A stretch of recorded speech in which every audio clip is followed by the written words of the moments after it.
Hello hello and welcome to deserve point academy. मैं हूं निशिता दोगने और एक बार फिर से वेलकम करती हूं आपको डिजर्व पॉइंट एकेडमी पर। करने वाले हैं एक और इम्पोर्टेंट क्वेश्चन और जो कि एग्जाम में पूछा गया है 2 बार 3 बार। ठीक है, क्वेश्चन जो है फटाफट से देख लेते हैं और क्या होगा इसका आंसर फटाफट से मैं आपको समझाती हूँ। आप एकदम बढ़िया तरीके से ध्यान से सारी चीजें जो है वो समझना और लास्ट मुझे बताना कमेंट सेक्शन में क्या आपको समझ में आया या नहीं, और अगर नहीं तो फिर वापस से मैं समझाऊंगी। ठीक है, तो क्वेश्चन जो है वो लिखा हुआ है explain the factors that have enabled globalisation in India. ठीक है, क्वेश्चन जो हमारे पास है वो है कि कौन कौन से फैक्टर्स जिसने ग्लोबलाइजेशन जो है उसको इंडिया में आने में या फिर इंडिया में स्मूथली वर्क करने में जो है वो हेल्प की है। कौन कौन से फैक्टर्स है जो इनेबल करते ग्लोबलाइजेशन को इंडिया में, वो हमें एक्सप्लेन करना है, वो हमें बताना है।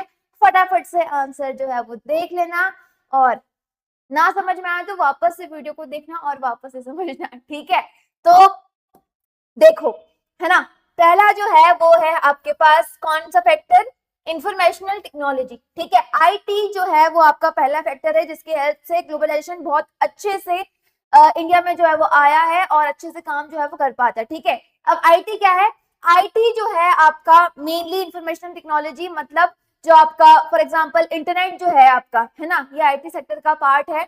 यहाँ पर क्या होता है, हम इजिली अब हमारी जो इन्फॉर्मेशन है, फॉर एग्जांपल कोई से एमएनसी हमारे इंडिया में है और हमारे जो है वो मेन ब्रांच कहाँ पर है, मेन जो है वो आपका क्वार्टर है अमेरिका में। अब इंडिया के जो लोग हैं वो क्या करेंगे, इजिली वहां पर एक्सेस जो है वो कर पाते हैं सारे इंफॉर्मेशन को, सारी जो चीजें हैं, सारे जितने इंफॉर्मेशन है फटाफट से 5 मिनट में इंटरनेट की हेल्प से वो एक्सचेंज जो है वो कर सकते हैं। कैसा सिस्टम चल रहा है, क्या क्या चीजें चल रही है, ये सारी चीजें जो है वो मैं बहुत अच्छे तरीके से अपने घर बैठे बैठे जान सकती हूँ। ठीक है, तो आईटी सेक्टर जो है वो पहला पार्ट है जिसकी हेल्प से बहुत अच्छा जो है वो ग्लोबलाइजेशन हुआ है। ठीक है, दूसरा क्या है, दूसरा है टेक्नोलॉजिकल इंप्रूवमेंट।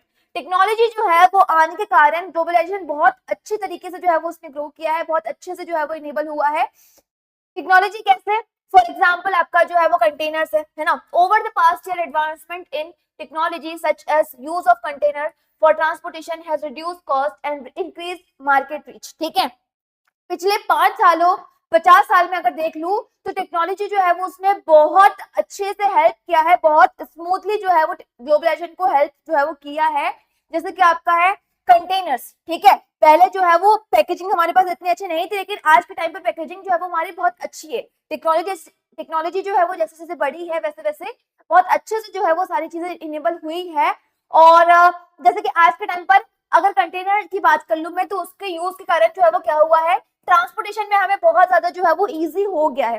ठीक है, अब हम बड़ी बड़ी चीजें जो है वो इजिली जो है वो हम कर सकते हैं ट्रांसपोर्ट एक जगह से दूसरी जगह with the help of container. हमारा सामान खराब होने का चिंता नहीं होगा हमको और इससे कॉस्ट भी जो है वो बहुत रिड्यूस हो चुकी है। ठीक है, तीसरा है ट्रांसपोर्टेशन एडवांसमेंट। ठीक है, rapid improvement in transportation have made long distance shipping cheaper and faster.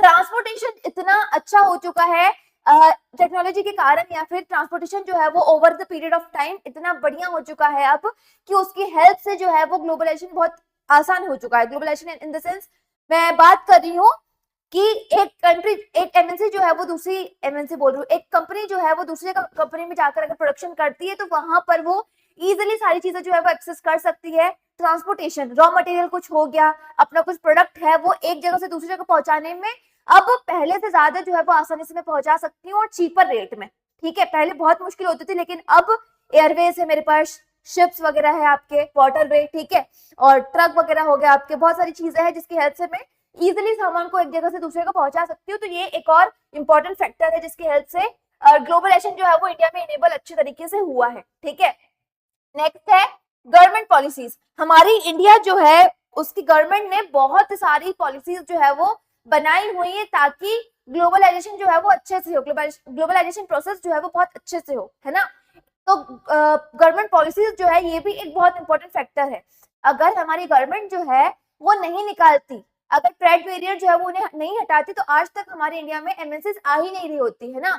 हमारे इंडिया में कंपटीशन होता ही नहीं, हमारे इंडिया में जो क्वालिटी है, क्वालिटी वाले प्रोडक्ट आते ही नहीं। तो जो पॉलिसीज है गवर्नमेंट पॉलिसीज है उसके कारण भी है जो है हमारा इंपोर्ट और एक्सपोर्ट का जो फंडा है वो बहुत आसान हो चुका है, और उसके कारण जो है वो ग्लोबलाइजेशन स्मूथली जो है वो होता है। ठीक है, ये जो प्रोसेस है ये बहुत स्मूथली होती है। तो ये 4 फैक्टर्स है, आईटी सेक्टर, उसके बाद टेक्नोलॉजिकल इंप्रूवमेंट, ट्रांसपोर्टेशन और गवर्नमेंट पॉलिसीज। ये 4 फैक्टर्स जो है ये इंपॉर्टेंट है। इसके अलावा बहुत सारे फैक्टर होते हैं, लेकिन ये इंपॉर्टेंट फैक्टर है जिनके कारण बहुत अच्छे से जो है वो ग्लोबलाइजेशन प्रोसेस जो है वो बहुत अच्छे से होती है। ठीक है, तो आई होप आपको चारों चीजें बहुत अच्छे से समझ में आई होगी। ये आंसर आप मैंने एज एग्जाम्पल बोल सकती हूँ मैं। ठीक है, एक एग्जाम्पल की तरह मैंने यहाँ पर लिखा हुआ है, आप यहाँ से आपका जो है जो भी पॉइंट जो है वो यहाँ पर ग्रैब करना चाहते हो आप ग्रैब कर सकते हो। जितने भी नोट्स हैं सारे के सारे टेलीग्राम चैनल पर आपको मिल जाएंगे। डिजर्व पॉइंट एकेडमी नाम से टेलीग्राम चैनल है, वहां पर आप देख सकते हो। हमारा यूट्यूब हमारा व्हाट्सएप जो है वो ग्रुप भी है, वहां पर आप ऐड होकर जो भी क्वेरीज हो आप हमसे पूछ सकते हो। हम सारी क्वेरीज जो है वो सॉल्व करने की पूरी कोशिश करते हैं।